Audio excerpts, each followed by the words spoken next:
Muhammad Ali comes into this fight at his heaviest to date, weighing in at 227 pounds. This is 12 pounds more than he was for a super fight with Joe Frazier 8 months earlier. He hasn't worked too hard in the gym, but he has to work overtime in trying to sell this fight with Buster Mathis as a competitive one. Mathis has not fought in over 2.5 years, and in his last fight he was humiliated in a 12-round decision loss to Jerry Quarry.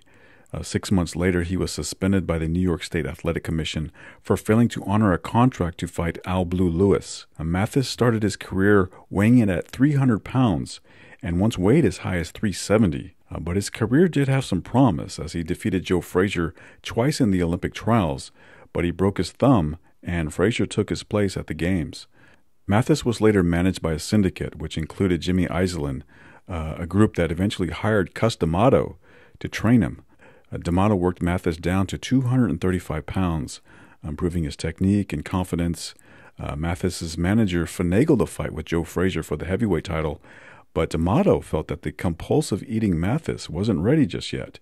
I don't know if he's got the character to see this through, D'Amato said. D'Amato was fired and replaced by Joey Ferriello. D'Amato then sued the management syndicate. Mathis regained the weight and was stopped by Frazier, although he was competitive for the first 6 rounds before exhaustion kicked in. Meanwhile, Ali promised to reveal a new punch in his repertoire, calling it the linger-on punch. It doesn't knock you out, Ali said. It just lets you linger for a while. Okay. You're looking at Muhammad Ali in his dressing room. He hardly appears a worried fighter, anticipating his bout against Mathis. Why are you so loose? You weigh 227. You're overweight. Can you hear me? I hear you now. Well, I'm in good shape, Howard. As you'll see tonight, I'm going to always be 225, 226. Coming down to 210, 215 is a little too strenuous now. I could do that 6 years ago, but I'm still developing. And I'm at my peak now, and I'm just natural at 225, 226, and I'm real trim now. I'm in good shape. Yeah, Howard. You've got to be feeling some kind of nervousness because this is the biggest night of your boxing life. I think you're more nervous than I am, Howard. Now, do you want to reveal anything of your tactics now? No, my work is just cut out for me tonight, and I'll be there to fight. All right, good luck to you, Buster. Don't go away. We may see if we can pick up the former heavyweight champion of the world in his dressing room. How long do you figure it'll last tonight? I don't know. I make no predictions. Buster Mathis gave Joe Frazier all he wanted for 11 rounds, and I understand for the first 10, the fight could have went either way. The bell for round 1. Ali, the white trunks, Mathis, the black trunks. Ali dancing and moving quickly. The old Ali would always move to his left, a wild swing that missed by Mathis. The flesh readily visible over the Mathis belt. Mathis leading with the left.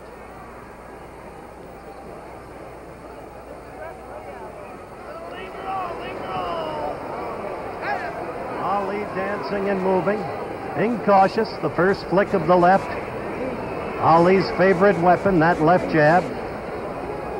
In past years, always quick as a lightning rod.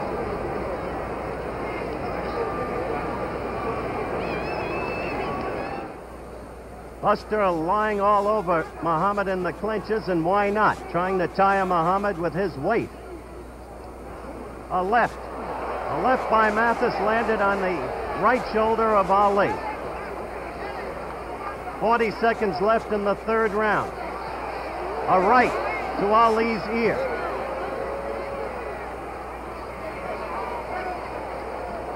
A miss of a right by Mathis as Ali continues to score with his lefts.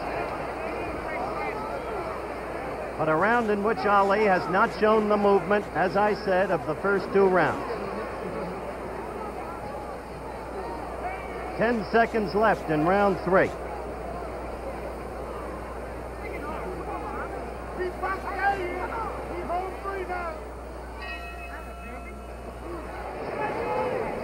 Yet Ali is scoring points, which is what counts.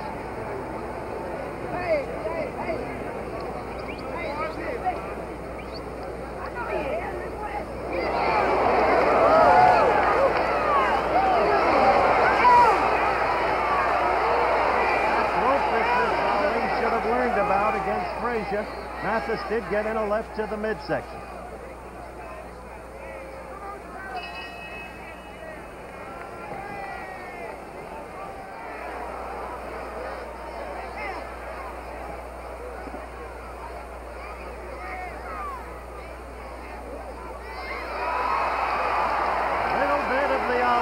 baffled. The crowd beginning to react with glee because the action has not been stirring. We can't have knockdowns, we'll have humor.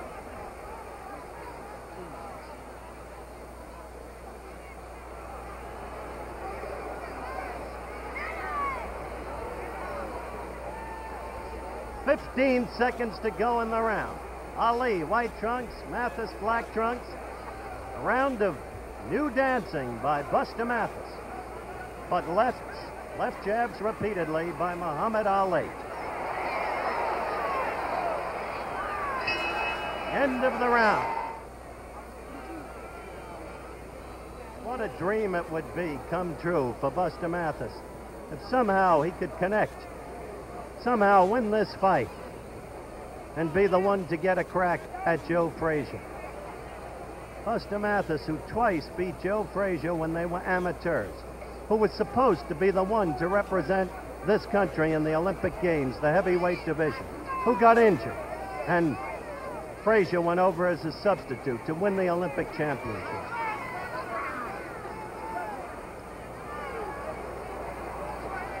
Well, there's Muhammad, resting against the ropes the way he did against Frazier. Muhammad complaining about a low blow to Chris Jordan, the referee.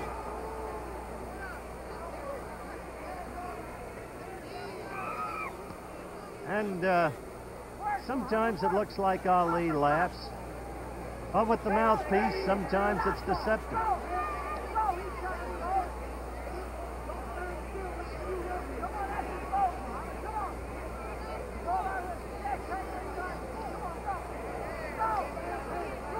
I would say this has been Mathis's best round, at least up till the last 20 seconds.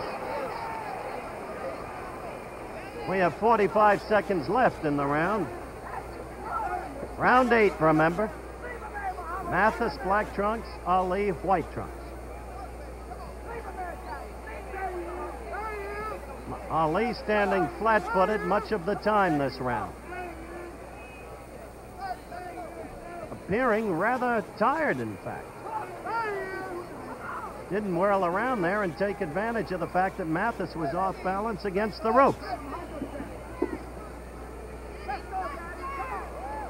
So when Angie Dundee said, "We're going now, baby," now was a round or so ago. Another love pat at the end of round 8 by Mathis to Muhammad Ali, who comes over to the corner and doesn't look that fresh. Mathis to win, and 8 out of every 10 picked Ali to knock Mathis out.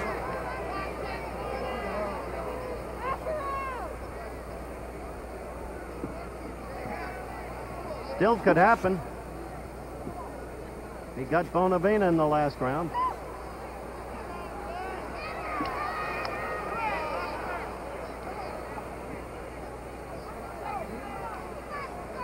This is round 11 of a scheduled 12-rounder. Watch him, Ali, son.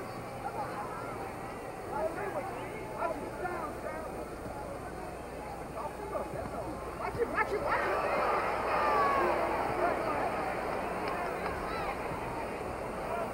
Those lunges look more impressive to the crowd and perhaps on camera than they are in fact. Those punches are slipped by Ali. Watch him, Ali, watch him. Again, you saw misses.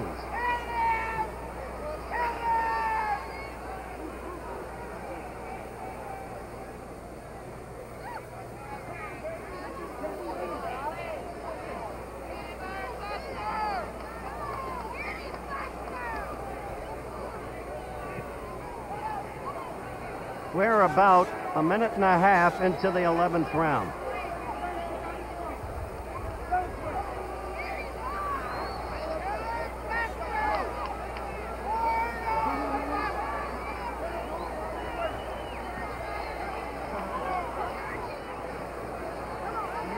"45 seconds left in the 11th round. Sluggish fighting, arm weariness setting in.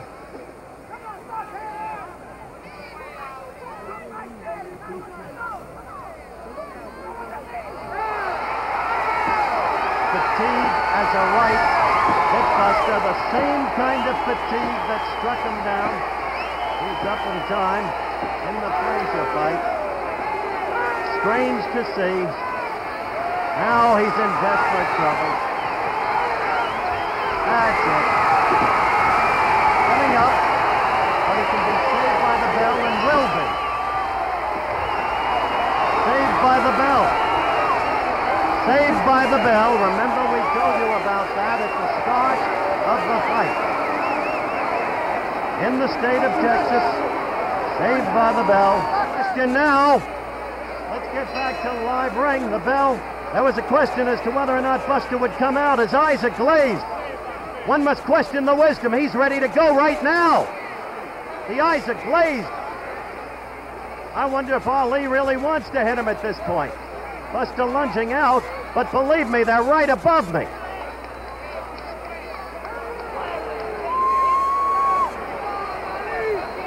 Nope, they go on with it. Curious. Look at him. Look. Now Buster seems to be coming to himself a little bit. But I tell you, the man didn't look right as he even came out to start the round.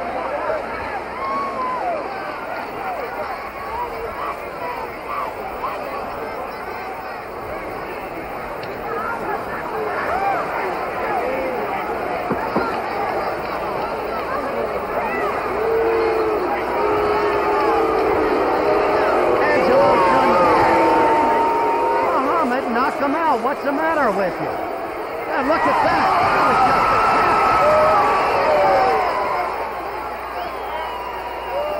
tap. I just winked at him and he just shook his head. Ali did. Look, this is one of the weirdest things I've ever witnessed in the ring. The man was just falling down almost on his own.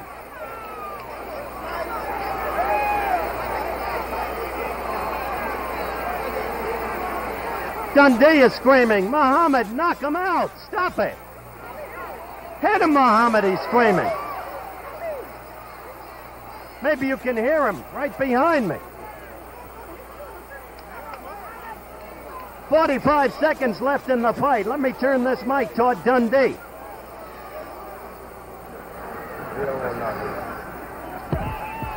No, Angie isn't saying anything now.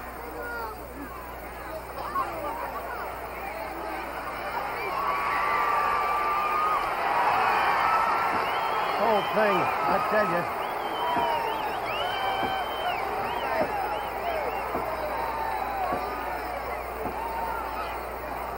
Up again. 15 seconds left in the fight. Listen to Dundee. Oh, stop screaming. Just screaming, knock him out, knock him out.